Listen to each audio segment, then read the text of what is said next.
자, 지금부터 3교시 강의 들어가도록 하겠습니다. 자, 이론서 교재는 213페이지 가시고 우리가 요약집은 78페이지입니다. 우리가 재산세, 종합부동산세, 부가징수. 재산세 부가징수를 물어보든 종합부동산세 부가징수를 물어보든 여기에서 한 문제 나올 가능성 80% 이상입니다.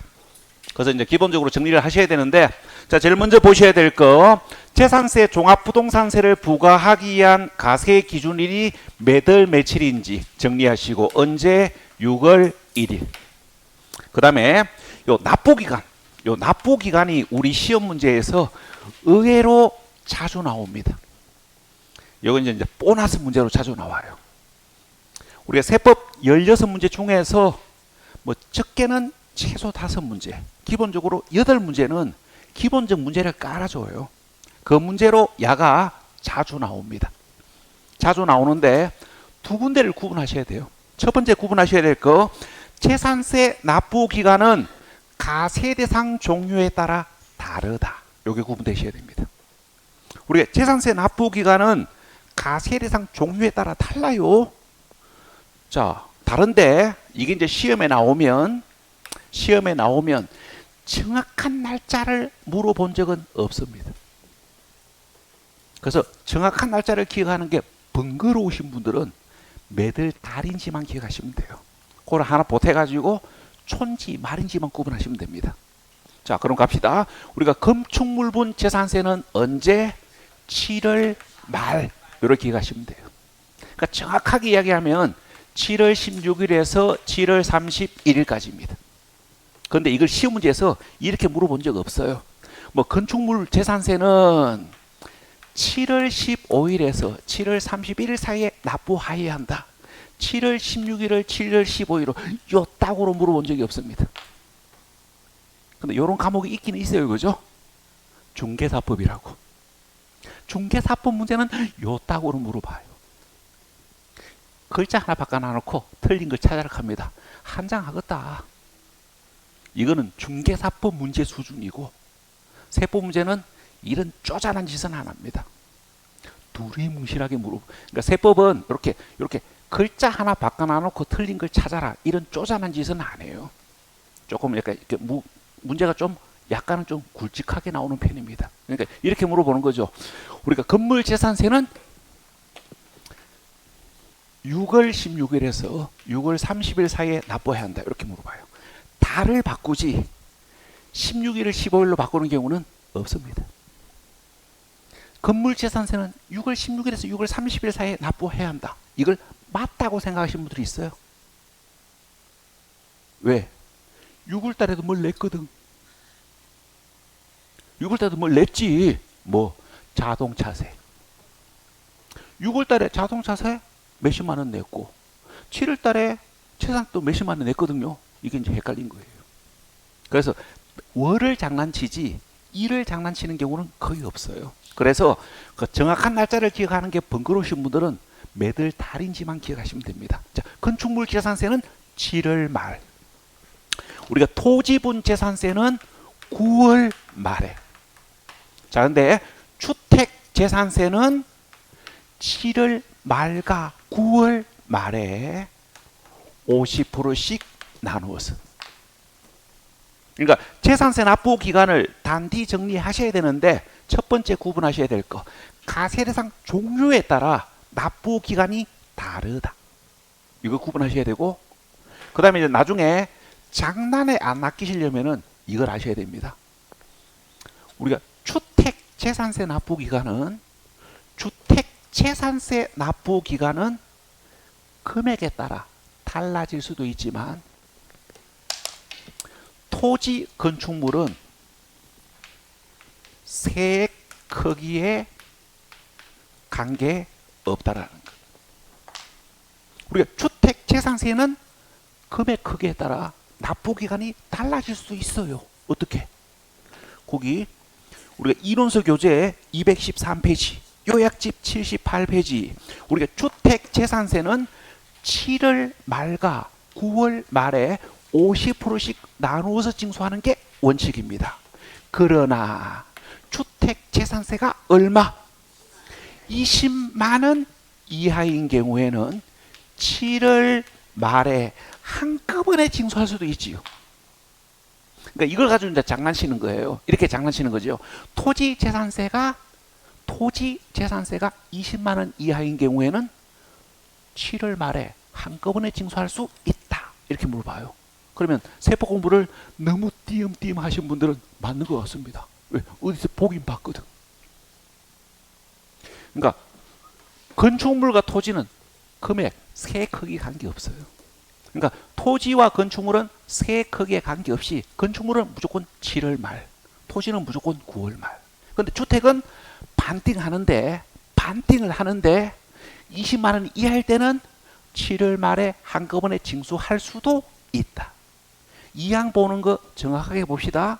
주택재산세가 20만 원 이하인 경우는 7월 말에 한꺼번에 징수할 수도 있다. 이게 정확한 표현이지, 주택재산세가 20만 원 이하인 경우는 7월 말에 한꺼번에 징수해야 한다 하면 틀려요. 징수할 수도 있다. 그러니까 할 수도 있다. 이거 봐봐요. 선택사항이지. 그러니까 주택재산세가 20만 원 이하일 때 7월 말과 9월 말에 나누어서 징수해도 되고 한꺼번에 징수해도 되고, 이걸 지방자치단체에서 선택할 수 있는 거예요. 그런데 7월 말에 한꺼번에 징수하여야 한다 그러면 오답이에요. 선택 규정이지 의무 규정은 아니거든.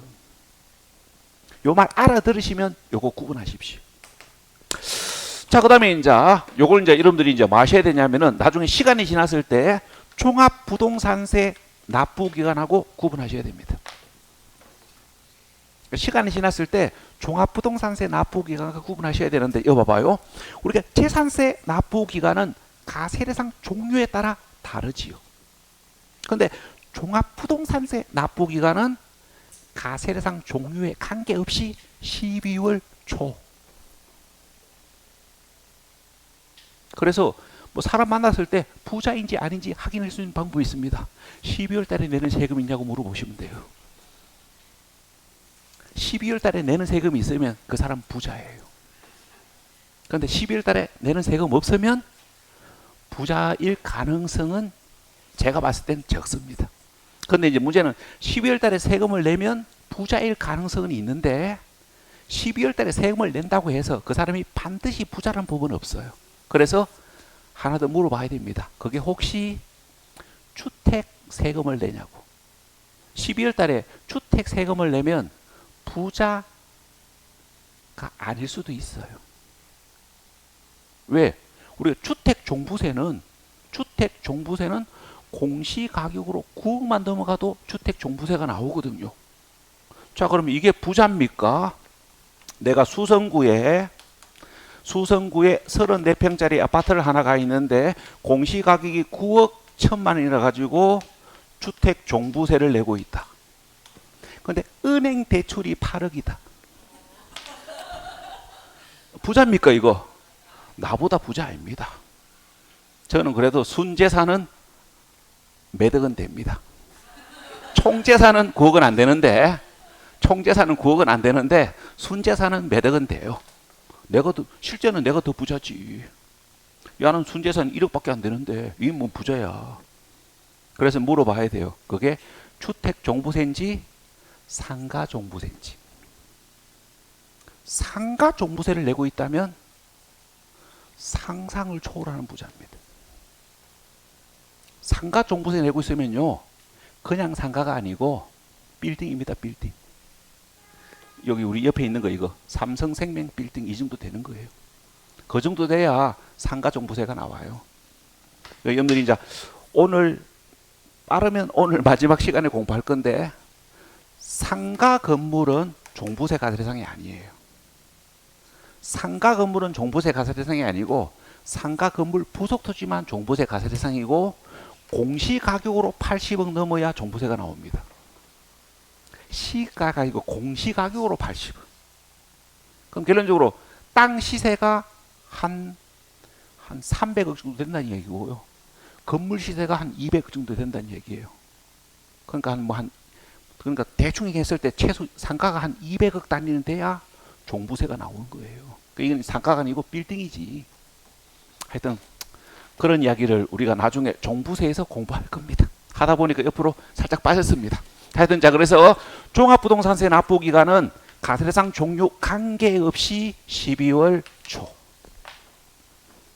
그러니까 나중에 이제 물어봐요. 토지 종부세를 9월 달에 내냐고 물어봐요.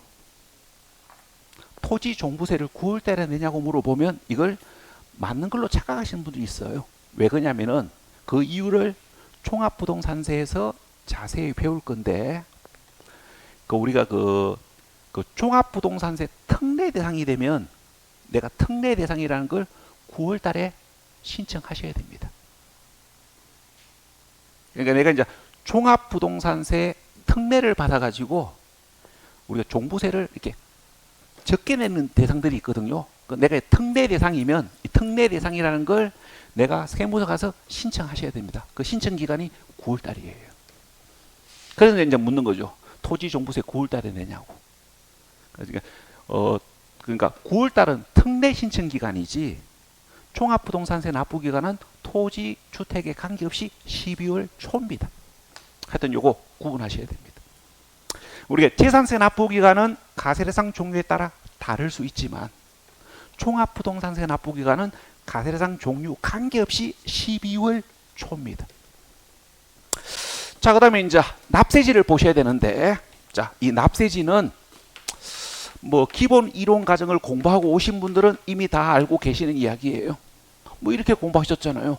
부동산 관련 국세냐, 부동산 관련 지방세이냐에 따라 납세지가 다르다 그랬지. 우리가 부동산 관련 국세는 납세 의무자 주소지에, 부동산 관련 지방세는 가세 물건 소재지에 납부하는 게 원칙이고, 여기 이제 단서가 붙지요.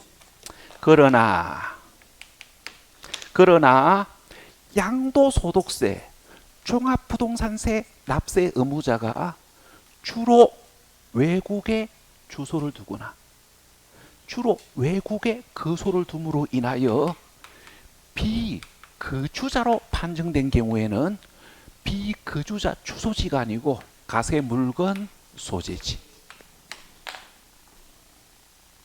자, 요 이야기를 가지고 지금부터 재산세 납세지와 종합부동산세 납세지를 판단하셔야 되지 암기하시면 안 돼요. 자, 그럼 갑시다.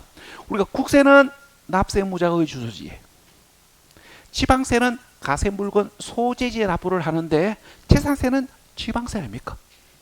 그래서 재산세 납세지는 국세가 아니고 지방세이기 때문에 보유자 주소지가 아니고 가세 물건 소재지.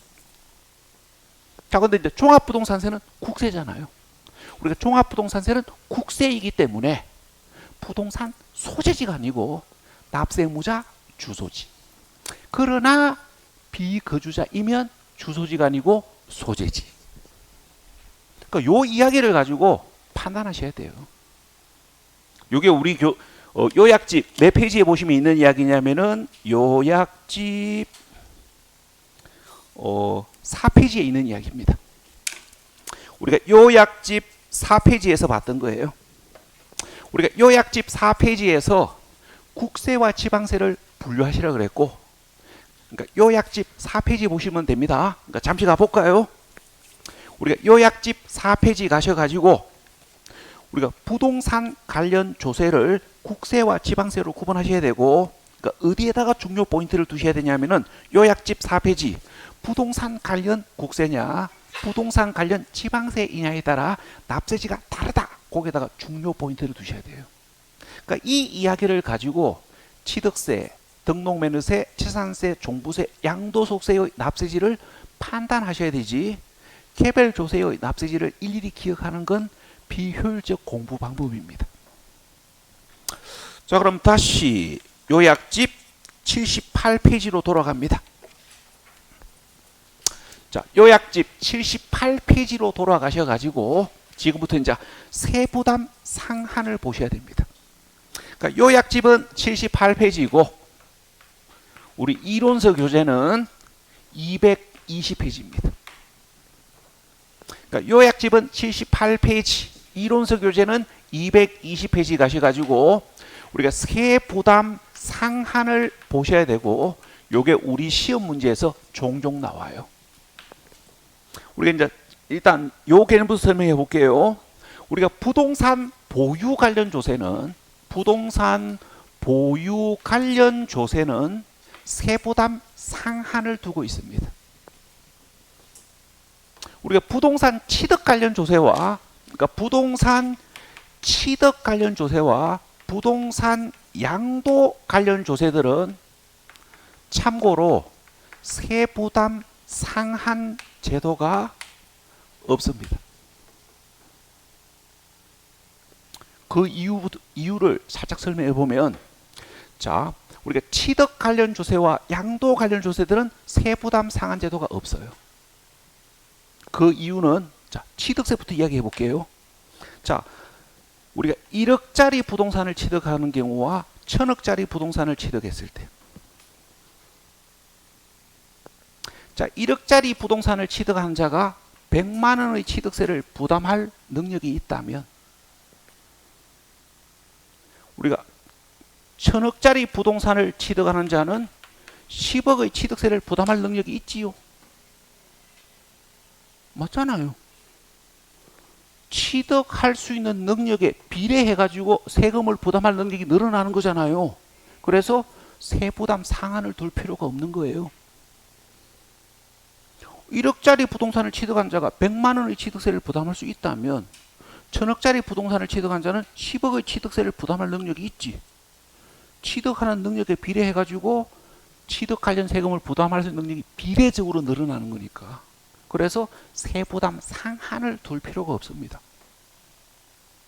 그 다음에 양도 관련 조세는 세부담 상한이 없습니다. 왜? 팔고 돈 받았으니까. 팔고 돈 받았기 때문에 세금 낼 돈 있지. 그래서 취득 양도 관련 조세는 세부담 상한 제도가 없어요. 근데 보유 관련 조세들은 세부담 상한 제도가 있습니다. 그 이유는 이걸 생각하셔야 돼요. 예를 들어서 정년퇴직하신 분들, 우리가 예를 들어서 봐봐요. 직장을 다니면서 월 500의 급여를 받을 때 하고 정년퇴직하고 나서 연금 월 130만 원 받을 때 하고 세금을 부담할 능력이 다르지. 그런데 일반적으로 부동산 가격은 일반적으로 우상향하고 있습니다. 그러니까 시세 상승분에 따라 보유 관련 세금 부담이 비례적으로 늘어나지는 않는다는 이야기예요. 왜? 경제활동, 소득활동이 중간에 끊길 수도 있기 때문에. 그래서 뭡니까? 보유 관련 세금들은 세부담 상한 제도를 두고 있습니다. 자, 그래서 이제 우리 시험에서 물어봐요. 그 상한선이 어딘지 이걸 물어봐요. 그러니까 우리가 이제 이런 이야기죠. 자, 아니면 이제 이렇게 봐봐요. 아니면 이렇게 봐봐요. 아니면 이렇게 설명을 해볼게요. 내가 보유하고 있는 보유 부동산 가격이 5배가 올랐다고 해서 어느 날 갑자기 세금을 5배를 올린다. 자, 물어볼게. 이거 용서됩니까? 절대로 용서가 안 됩니다. 월급이 5배 오르는 건 용서가 되는데, 그럴 일도 없겠지만 부동산 가격 폭등했다는 이유로 보유 관련 세금을 폭발적으로 증가시키면 조세 저항이 일어나요. 그래서 힘들어진 정권이 있지요. 그 힘들어진 정권이 있습니다. 우리가 뭐 지금 여러분 배우는 여러분들 이제 잠시 후에 종합부동산세를 공부하게 될 건데, 그 종부세라는 조세를 만든 정권이 있습니다. 그때 부동산 가격 폭등을 잡기 해가지고 보유 관련 세금 종합부동산세를 신설하고, 그 다음에 양도세 중과세를 만들고 해가지고 세금을 막 올렸거든요. 그래가지고 뭐 세금을 올리니까 누가 좋아합니까? 그래서 뭐 한 2년 차부터 뭡니까? 그 어떤 그 좀 이렇게 지지율이 막 떨어지기 시작했고 그랬었죠. 그러다 보니까 이제 검사들도 뭔가 대통령을 막 무시하고 한 그랬었습니까? 그런 적이 있었습니다. 뭐 누군지는 제가 굳이 이야기 안 하겠고요. 하여튼 그래서 이제 우리가 이거예요. 부동산 가격이 아무리 급등을 하더라도 보유와 관련된 세금을 올릴 수 있는 상한선을 두고 있습니다. 이게 뭡니까? 세부담 상한이에요. 우리가 부동산 가격이 폭등했다고 해서 비례적으로 보유와 관련된 세금을 부담할 능력이 비례적으로 늘어나는 건 아니거든요. 그래서 보유 관련 세금들은 세부담 상한을 두고 있는데 여러분들은 이유가 중요한 거 아니고 그 상한선이 몇 프로인지를 시험장 가기 전까지 구분하셔야 돼요. 구분하셔야 되는데 문제는 좀 헷갈립니다. 우리가 재산세 세부담 상한하고 종합부동산세 세부담 상한을 혼동하시면 안 돼요. 그 요약집 78페이지 거기 밑에 보시면 정리가 되어 있습니다. 자, 교재는 220페이지인데 자, 일단 요약집 78페이지입니다. 우리가 재산세 세부담 상한과 종합부동산세 세부담 상한을 시험장 가기 전까지 가능하다면 구분하셔야 됩니다. 자, 일단 한번 읽어 보십시오. 그러니까 요약집 78페이지 한번 읽어 보시고 10초 후에 저하고 한번 대화를 나눠 봅시다.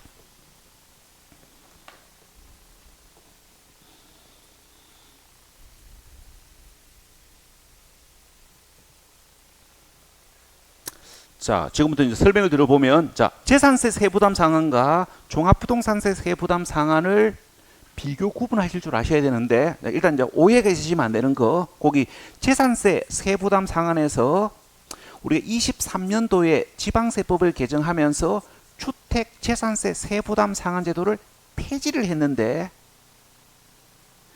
28년까지는 종전 규정을 적용하기로 그 특례 기간을 두고 있습니다. 그러니까 결론적으로 이 개정된 법은 23년에 개정되었지만 실제는 개정된 법이 29년부터 시행된다는 얘기예요. 그래서 이제 여러분들은 우리 시험 공고문에는 시험 보는 날 현재 시행되는 법령에 의하여 답안을 작성하도록 되어 있기 때문에 여러분들은 주택 재산세 세부담 상한 제도가 있다고 알고 계셔야 됩니다. 그러니까 주택 재산세 세부담 상한을 23년에 폐지를 했지만 이 법은 29년부터 시행된다고요. 그래서 28년까지는 종전 규정을 적용해요. 그러면 24년 10월 26일 시험 보는 날 현재 시행되는 법은 개정된 법이 아니고 종전법이 적용되잖아요. 그래서 여러분들은 올해 시험을 봐야 되기 때문에 주택 재산세도 세부담 상한 제도가 있다고 알고 계셔야 됩니다. 29년도에 합격할 거면 상한 제도 없다 이렇게 알고 계시면 돼요. 29년에 합격하려고 지금 여기 있는 건 아니잖아요. 그죠? 그래서 일단은 여러분들은 올해 시험을 봐야 되기 때문에 주택 재산세도 세부담 상한 제도가 있다고 알고 계셔야 됩니다. 자, 그럼 지금부터 이제 재산세 세부담 상한과 종합부동산세 세부담 상한을 비교 구분하셔야 되는데 첫 번째 차이점. 재산세 세부담 상한은 가세대상 종류에 따라 달라요. 재산세 가세대상이 토지 또는 건축물이냐 주택이냐. 가세대상 종류에 따라 세부담 상한이 다르잖아요. 근데 종합부동산세 세부담 상한은 가세대상 종류에 관계없지. 토지냐 주택이냐 가세대상 종류에 관계없이, 그러니까 가세대상 종류에 관계없이 직전 연도 세액의 100분의 150을 초과할 수가 없습니다. 이게 첫 번째 차이점이에요.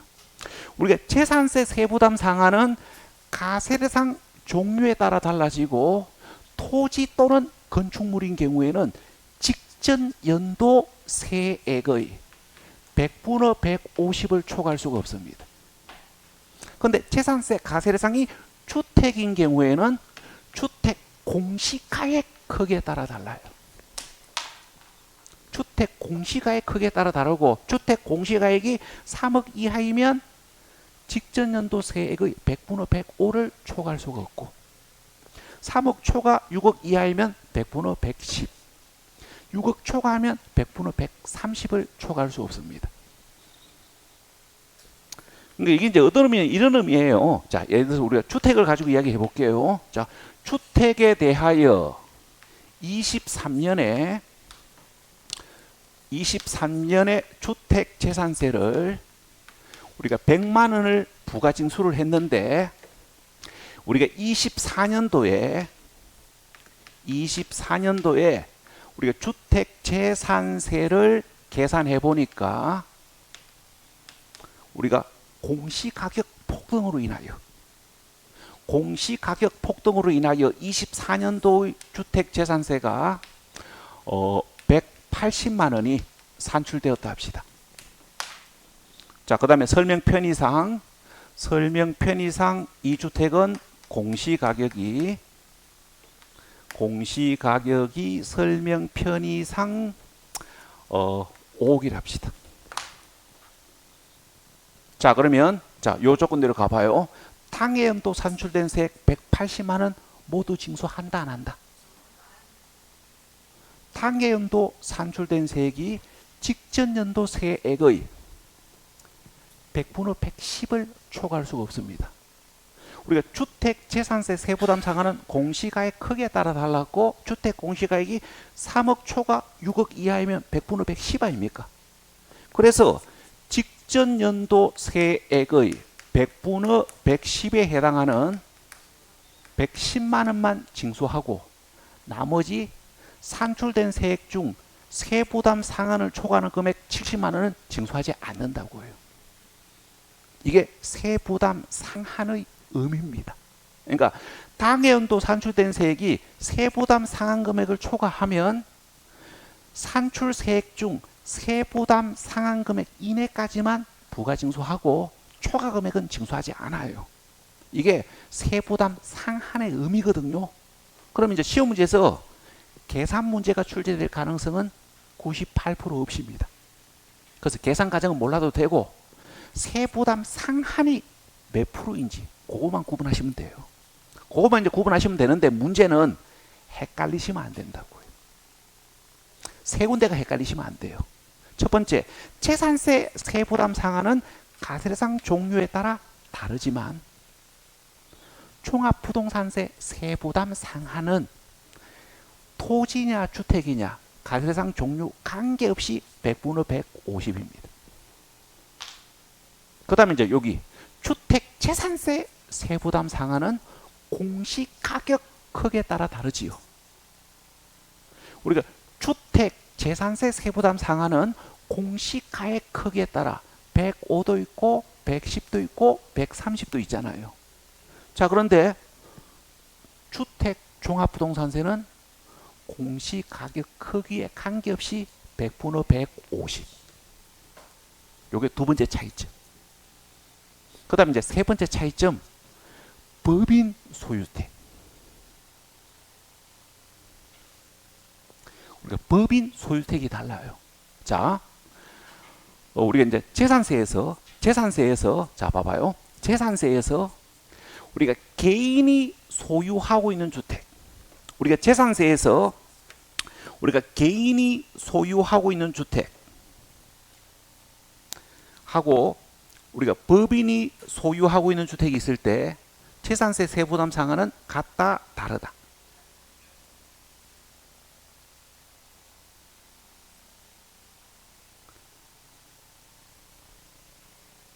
그 다음에 우리가 종합부동산세에서 개인 소유택과 법인 소유택은 세부담 상한이 같다, 다르다.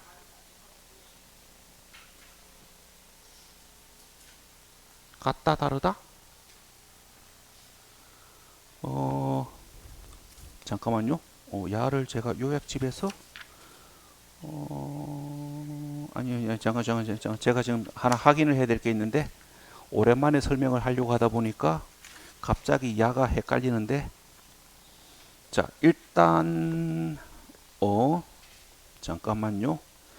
자, 일단 제가 이제 기억이 나는 대로 설명을 드리고, 제가 확인해보고 잘못 설명한 부분이 있으면 제가 나중에 수정을 해드릴게요. 제가 지금 요약집에는 지금 정리가 빠진 것 같은데, 자 일단 여기 요게 지금 요약집에 지금 빠진 것 같습니다.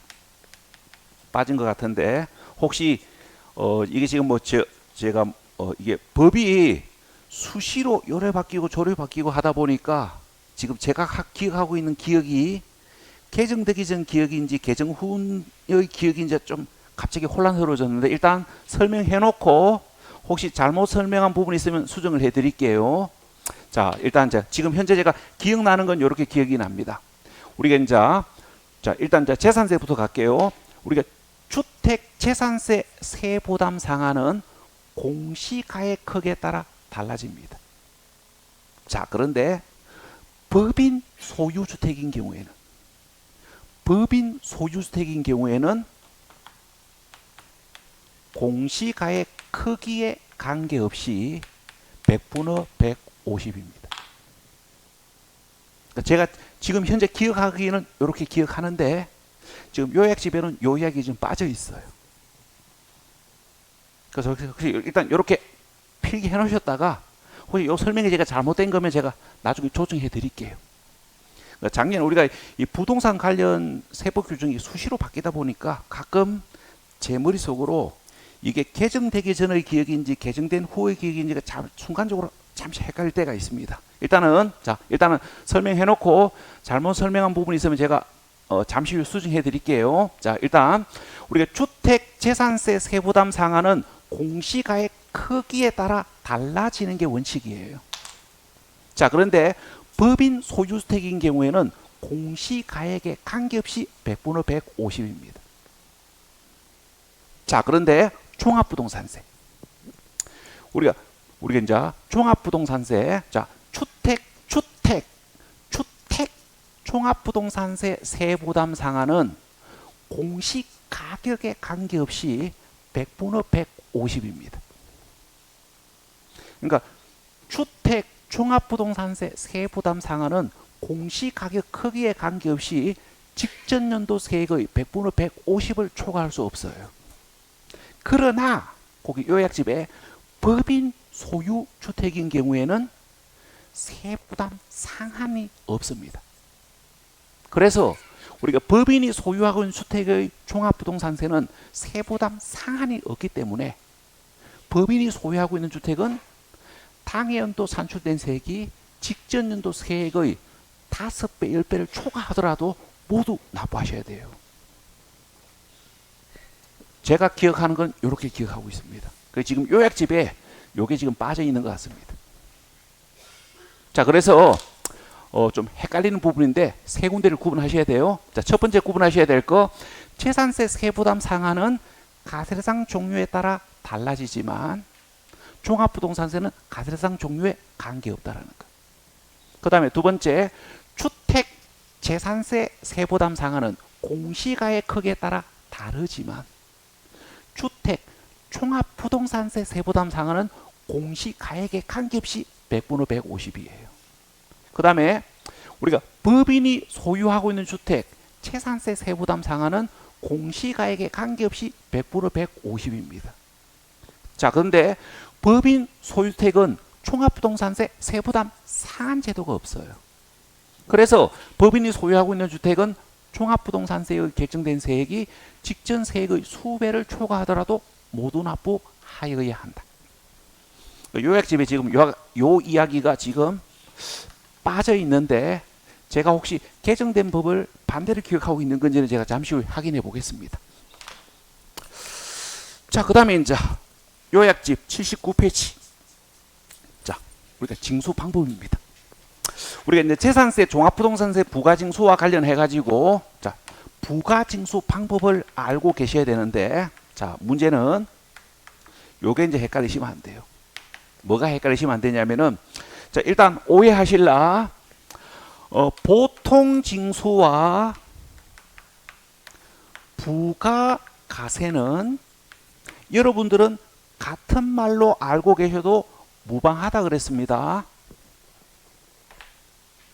우리가 이제 공인중개사 자격시험을 준비하는 수험생분들 입장에서는 보통 징수와 부가가세는 같은 말로 알고 계셔도 전혀 문제가 없습니다. 근데 우리가 그 엄격하게 이야기하면 보통 징수와 부가가세는 다른 말이에요. 엄격하게 이야기하면 우리가 부가가세는 부가 방법이고 보통 징수는 징수 방법이에요. 그러니까 이거는 부가 방법이고 이거는 징수 방법이거든요. 그래서 엄격하게 얘기하면 다른 건데 부가가세에 의하여 부과된 조세들은 보통 징수에 의해서 징수합니다. 그래서 여러분들은 같은 말로 알고 계셔도 공부하는데 시험 보는데 전혀 지장이 없기 때문에 같은 말로 알고 계시면 돼요. 자, 그러면 자, 교재 요약집 79페이지. 자, 지금부터 재산세 부가징수와 종합부동산세 부가징수를 보셔야 되는데 여기가 헷갈리시면 안 돼요. 우리가 재산세는 보통징수, 다른 말로 부가가세에 의해서만 부가징수하지 신고납부 제도가 없습니다. 근데 종합부동산세는 부가가세, 보통징수하는 게 원칙인데 납세 의무자가 원하는 경우에는 신고납부, 신고납세를 선택할 수도 있다. 이게 구분되셔야 돼요. 그 다음에 이제 주의하셔야 될 거, 종합부동산세 신고납세는 선택사항이지 의무사항은 아니에요. 우리가 종합부동산세는 우리가 부가가세, 보통징수에 의하여 부가징수하는 게 원칙이고 납세 의무자가 원하는 경우에는 신고납세 제도를 선택해가지고 납세 의무자가 스스로 신고납부할 수도 있는데 종합부동산세 신고납세는 의무사항이 아니고 선택사항입니다. 그래서 그러면 이제 연결해 볼게요. 우리가 종합부동산세 납부 기간은 12월 1일에서 12월 15일 아닙니까? 12월 초. 자, 그러면 이렇게 물어볼게요. 우리가 종합부동산세는 12월 1일에서 12월 15일 사이에 신고납부하여야 한다. 라고 물었을 때 하고 종합부동산세를 납세 의무자가 스스로 신고하고자 하는 경우에는 12월 1일에서 12월 15일 사이에 신고하여야 한다 하고 종합부동산세 납세 의무자는 12월 1일에서 12월 15일 사이에 신고납부할 수 있다 하고 자, 제가 금방 세 가지의 표현을 했습니다. 첫 번째 표현은 틀린 표현이고 두 번째, 세 번째는 맞는 표현이에요. 자, 첫 번째, 종합부동산세는 12월 1일에서 12월 15일 사이에 신고납부하여야 한다. 틀렸어요. 왜? 종합부동산세 신고납부는 의무사항이 아니고 선택사항이에요. 그래서 12월 1일에서 12월 15일 사이에 신고납부하여야 한다 그러면 틀려요. 왜? 의무상 강제규정이 아니거든요. 종합부동산세 납세 의무자가 스스로 신고하고 싶으면 신고하고 납부하는 거고 하기 싫으면 집에 가만히 계시면 돼요. 그러면 세무공무원이 보통 징수합니다. 근데 신고 납부해야 한다 했으니까 표현상 오류가 났지. 왜? 의무상이 아닌데. 그 다음에 이거 종합부동산세 납세 의무자가 신고 납부하고자 하는 경우에는 12월 1일에서 12월 15일 사이에 신고하여야 한다. 이거는 맞는 말이에요. 왜? 금방 이야기는 부가징수 방법을 물어본 게 아니고 신고 납부하고자 하는 경우 신고 기간을 물었잖아요. 그래서 맞아요. 그 다음에 12월 1일에서 12월 15일 사이에 신고 납부할 수 있다. 맞지. 자, 그 다음에 이제 이걸 잡으셔야 됩니다. 우리가 이제 보통징수, 부가가세를 하려면은 납세 고지서를 발송해야 되거든요. 그 납부 고지서를 언제까지 발부해야 되는지 그거 살짝 기억하셔야 됩니다. 납부 개시 5일 전까지. 납부 개시 5일 동그라미 전 동그라미. 그러니까 납부 개시 10일이 아니고 5일이고 납부 개시 후 5일이 아니고 납부 개시 5일 전입니다. 자, 그 다음에 갈로 7번 소액징수 면제. 우리가 재산세는 소액징수 면제를 두고 있습니다. 이게 무슨 말입니까? 이게 무슨 말인지를 아시면 바로 접근할 수 있어요. 소액징수 면제. 무슨 말입니까? 이 말입니다. 징수 가능 세액이 징수 비용보다 적으면 징수하지 않겠다 이 말이에요. 그게 경제적이잖아요. 자, 예를 들어서 봐봐요. 우리가 재산세를 계산했는데 징수 가능 세액은 180원이다. 근데 재산세 한 건 징수하는데 2,000원의 비용이 든다. 그럼 이거 징수해야 됩니까? 이거 징수하면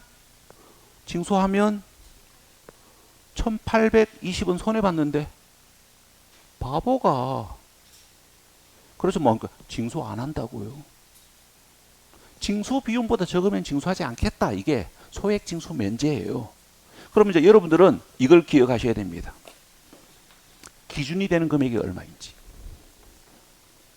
기준이 되는 금액이 얼마인지를 기억하셔야 되는데, 자, 일단 결론부터 이야기하면 고지서 한 매당 세액이 2,000원 미만일 때입니다.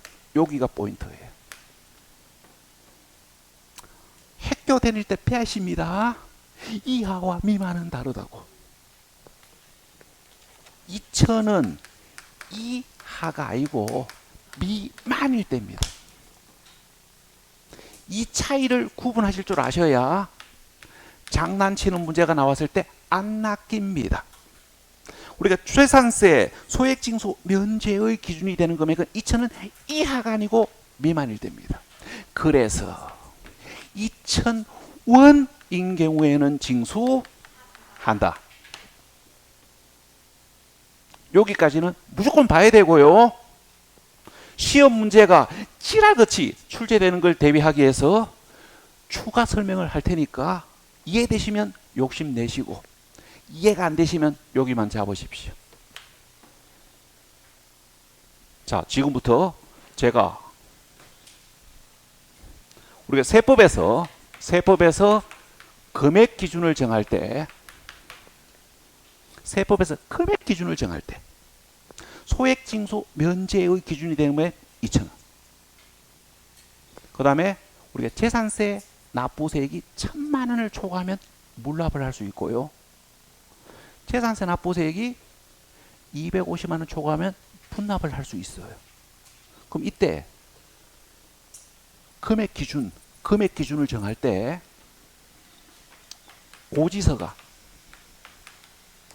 고지서가 여러 장인 경우하고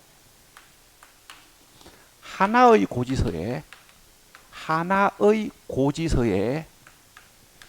여러 세목이 고지되었을 때 금액 기준을 어떻게 판정할 거냐 이 말입니다.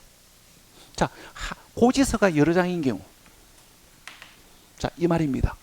내가 대구 중구 관할구역 안에도 아파트가 있고 북구 관할구역 안에도 아파트가 있고 수성구 관할구역 안에도 아파트가 있고 동구 안에도 아파트가 있다 합시다. 제가 그렇다는 얘기는 아니고 예를 들어서 그러면 이제 뭡니까? 중구청장, 북구청장, 수성구청장, 동구청장 네 군데서 재산세 고지서가 날라올 거 아닙니까? 그럼 재산세 고지서가 4장이 날라왔습니다. 그럼 이때 재산세 납부세액이 자 물납 기준으로 1,000만 원 초과하면 물납을 할 수 있는데 4장 고지서 합한 세액이 1,000만 원 초과했을 때 물납할 수 있는지 각각 고지서가 1,000만 원 초과해 물납 가능한지 이것도 한번 고민해 봐야 될 거 아닙니까? 자, 그래서 세법에서 금액 기준을 정할 때 고지서가 여러 장인 경우에는 고지서별 세액을 기준으로 합니다. 고지서별 세액 기준이에요. 그래서 내장의 고지서를 합한 세액이 1,000만 원이 아니고 중구청장, 북구청장, 수성구청장, 동구청장이 보낸 고지서 각각 세액이 뭡니까? 1,000만 원 초과해야 물납할 수 있다고요. 그 다음에 하나의 고지서에 여러 세목이 고지된 경우. 자, 앞으로 공부할 겁니다. 우리가 재산세 고지서에 재산세만 고지되는 게 아니에요. 재산세 고지서에 재산세만 고지되는 게 아니고 우리가 세금에 따라붙는 세금이 있지요. 우리가 조세 총론에서 공부하셨잖아요. 세금에 따라붙는 세금이 있거든요. 우리가 재산세에 따라붙는 세금, 재산세에 빈대붙는 세금이 있잖아요. 그게 뭐냐면은 지방교육세입니다. 제가 이렇게 구분하라 그랬어요. 우리가 국세에는 국세인 농어촌 특별세가 따라붙고 지방세에는 지방세인 지방교육세가 따라붙는다 그랬지.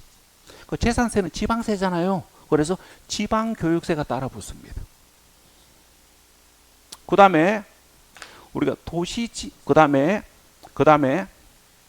이 부동산이 소방시설의 혜택을 받고 있다면 재산세만 부과되는 게 아니고 소방분, 지역, 자원시설세가 부과됩니다. 소방시설의 혜택을 받고 있는 부동산은 소방분, 지역, 자원시설세가 추가로 부과됩니다. 소방시설의 혜택을 받고 있는지 없는지는 실험을 해볼 수 있습니다. 뭐 하시면 돼요? 집에다가 불질러 보면 됩니다. 그러면 이제 진짜 화재가 나면 큰일 나니까, 아니면 이제 이거 하시면 돼요. 집에 창문 다 닫아놓고 삼겹살을 구워 드시면 됩니다. 다 닫고 삼겹살을 구워 드시면 화재 경보기가 막 작동을 할 끼고, 그럼 옆집에서 소방서에 신고하겠지. 그래가지고 늦어도 10분 안에 소방차가 달려오면 소방시설의 혜택을 받는 부동산으로 간주되기 때문에 실제 불이 안 나도 소방분 지역 자원시설을 내야 됩니다. 그런데 화재 경보기가 울고 난리가 났는데도 1시간 지나고 2시간 지났는데도 소방차는 안 오고 동네 아저씨 몇 분 모자 쓰고 쫓아왔을 때, 그 뭔지 알지요? 소방의용대라고 있습니다. 저기 시골 동네 가면 있어요. 시골 동네 가면 소방의용대라고, 그러니까 모자 쓰고 이렇게 불나면 이게 뭐죠? 물찌개 하나 쓰고 쫓아오시는 분들 계십니다. 그분들만 오면 뭡니까? 소방시설 혜택을 받는 부동산이 아니기 때문에 재산세만 부과됩니다. 자, 그럼 봐봐요. 이 지방교육세를 재산세, 납세, 고지세 부과하여 징수하고, 소방분, 지역, 자원시설 재산세, 납세, 고지세 병기 함께 기록해서 징수해요. 그럼 이거 봐요. 하나의 고지서에 여러 세목이 고지되었잖아요. 이때는 세목별 세액을 기준으로 합니다. 하나의 고지서에 여러 세목이 고지되었을 때 금액 기준은 고지 총액을 기준으로 하는 게 아니고 세목별 세액을 기준으로 한다고요. 그럼 우리가 봐봐요. 우리가 재산세 물납 기준으로 했을 때 고지 총액이 1,000만 원 초과했을 때 물납하는 게 아니고 요 세목별 세액이 기준이기 때문에 재산세, 납세, 고지세 병기되는 조세인 지역 자원세를 제외하고 지방교육세를 제외한 세액이 얼마?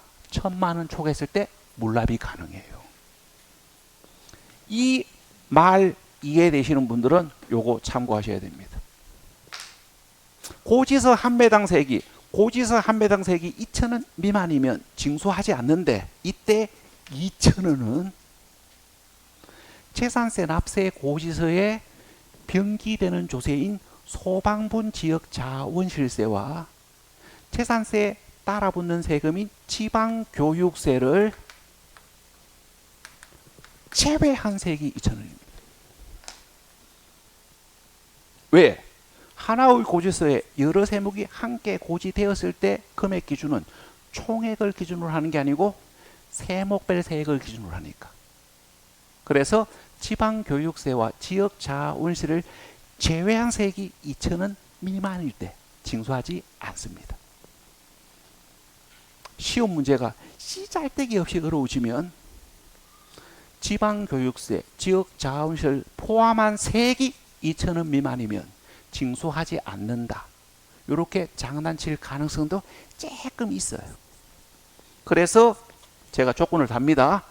이 말을 가지고 요 말이 이해되시면 여기까지 도전하는 거고, 이 말은 이해가 되는데 이 말은 이해가 안 된다. 그러면 여기만 기억하시면 돼요. 이하가 아니고 미만일 때.